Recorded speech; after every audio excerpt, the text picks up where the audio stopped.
यहाँ आपको अपडेट करेंगे। इलेक्शन कमीशन ने उमर हमीद को दोबारा सेक्रेटरी तैनात कर दिया। Secretary election commission Asif Hasnain का इस्तीफा मंजूर कर लिया गया है। मजीद जानते हैं डॉन न्यूज के नुमाइंदे इरफान सदोसई से। इरफान, अपडेट कीजिएगा। जो इस ओहदे पर पहले भी फाइज रह चुके हैं, ये ग्रेड 22 के रिटायर्ड अफसर हैं। इन्हें सेक्रेटरी इलेक्शन कमीशन दोबारा तैनात किया गया है।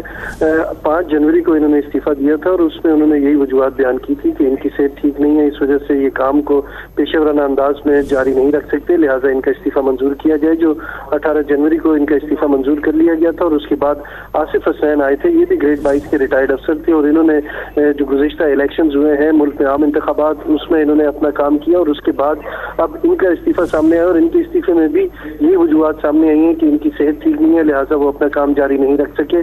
तो इलेक्शन कमीशन ने दोबारा से जो उमर हमीद हैं उन्हें दोबारा इस ओहदे पर तैनात कर दिया गया है। Umar Hamid Benazir income support programme में भी सेक्रेटरी की खिदमत सर अंजाम दे चुके हैं। इसके अलावा स्पेशल सेक्रेटरी खजाना में भी ये अपनी खिदमत सर अंजाम दे चुके हैं। तो इनकी जो माजी की कारकर्दगी है उसकी बुनियाद के ऊपर चीफ इलेक्शन कमिश्नर ने इन्हें दोबारा इस ओहदे पर तैनात कर दिया है। जी, बहुत शुक्रिया इरफान सदोसई अपडेट करने के लिए।